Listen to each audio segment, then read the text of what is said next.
एक बार मास्टर जी ने बच्चों को पिकनिक पर ले जाने की सोची। उन्होंने बच्चों को ये बातें बताई। ये सुन बच्चे बहुत खुश हुए। अगली सुबह बच्चे मास्टर जी के साथ पिकनिक पे निकले।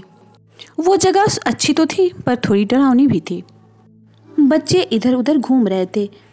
उन्हें बहुत मजा आ रहा था। जगह कोई जादुई नगरी से कम नहीं दिख रही थी। इधर रोहित कुछ देख रहा था, उसे समझ में नहीं आ रहा था वो क्या है। तभी अचानक उसमें से आग निकली। वो डर से नीचे भाग आया। इधर टीना भी घूम रही थी। वो देख रही है एक मछली जो आग के ऊपर सेक रही है। उससे भी थोड़ा डर लगा, पर वो सोची आखिर ये हो क्या रहा है, यहाँ तो कोई दिखाई नहीं दे रहा है, पर लग रहा है ऐसा जैसे कोई यहाँ रहता हो। ऐसा सोचकर वो वहां से चली गई। इधर रीटा ने कुछ अजीबोगरीब चीजें देखी। कुछ सोचकर वो वहां से नीचे चली आई। इधर सांभा ने भी देखा। वो तोप के जैसा दिखाई दे रहा था और इसके छुए बगैर ही उसमें हरकतें होने लगी। सांभा भागकर इधर आ गया। सारे बच्चे भागने लगे। तभी उसके पीछे एक नाग दिखाई दिया जो उन लोगों का पीछा कर रहा था। नाग उन लोगों को वहां से भागने नहीं दे रहा था, वो उन पर आक्रमण कर रहा था। बच्चों की हालत खराब हो गई थी डर के मारे। उन्हें समझ नहीं आ रहा था वो करे तो आखिर करे क्या। किसी भी तरह जान बचाकर वो वहां से भाग निकले। नाग भी उनके पीछे पीछे ही गया। वहां जाने के बाद सारे बच्चे मास्टर जी को ये बात बताए। ये सारी बातें अजीब सी लगी। उन्होंने कहा ये सब क्या हो रहा है, तुम लोग तो यहाँ पिकनिक मनाने आए हो। फिर बच्चे बोले हाँ मास्टर जी, हम भी यही सोच रहे हैं कि ये सब क्या हो रहा है। ये जगह तो बहुत अच्छी है, बहुत जादुई नगरी जैसी दिख रही है, पर यहाँ डर लग रहा है। यहाँ ऐसा लग रहा है मानो कोई हमारे पीछे हो। ने कहा अच्छा ठीक है, तुम लोग टेंशन नहीं लो, मैं उन्हें देख कर आता हूँ, फिर तुम लोग यहीं रहना, मैं वापस आता हूँ। बच्चों को भी काफी टेंशन हो रही थी कि कहीं मास्टर जी को कुछ हो न जाए। इधर मास्टर जी बाहर निकलते ही देखते हैं एक नाग जो सच में वहीं पे खड़ा था। बाहर निकलते ही वो नाग मास्टर जी को अपने पीछे आने को बोलता है। मास्टर जी वहाँ से उसके पीछे पीछे जाने लगते हैं। वो नाग कहीं दूर मास्टर जी को अपने साथ लेके जाता है और एक चक्की के पास ले जाकर खड़ा कर देता है। मास्टर जी को छूते ही वो चक्की नाचने लगती है और उसमें से एक जादूगरनी निकल कर बाहर आती है।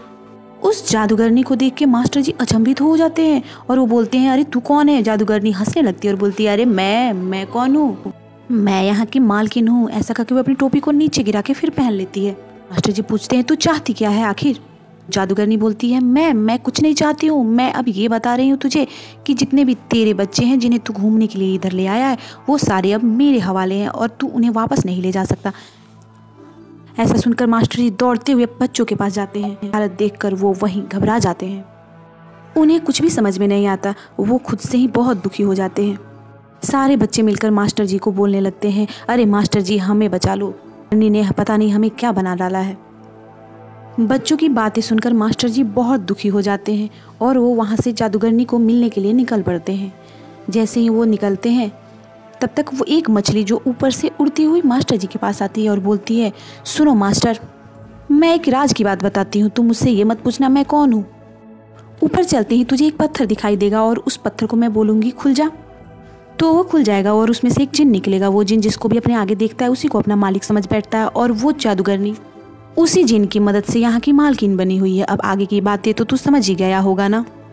ऐसा कहकर वह उस पत्थर को बोलती है खुल जा और सच में उसमें से एक जिन बाहर निकल आता है और वो जिन उस मास्टर को बोलता है मास्टर तू मेरा मालिक है और तू जो बोलेगा मैं वो करूँगा, चल बता मुझे करना क्या है। ऐसा सुनते ही मास्टर उस जिन को उस चक्की के पास ले आता है जिसमें से जादूगरनी प्रकट होती है।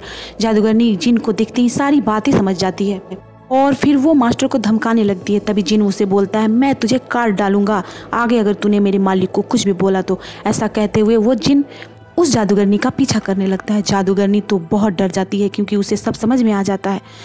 सारी शक्ति उसकी उसी जिन से थी और वो भागने लगती है। जिन उसका पीछा करते करते नीचे जाता है। जादूगरनी का कोई भी जादू उस जिन पे काम नहीं करता और जिन उसे मार डालता है। जादूगरनी के मरते ही सारे बच्चे फिर से अच्छे हो जाते हैं और पुनः अपने रूप में वापस आ जाते हैं और मास्टर जी काफ़ी खुश होते हैं। अगर हमारी कहानी अच्छी लगी हो तो इसे लाइक और सब्सक्राइब जरूर करें। धन्यवाद।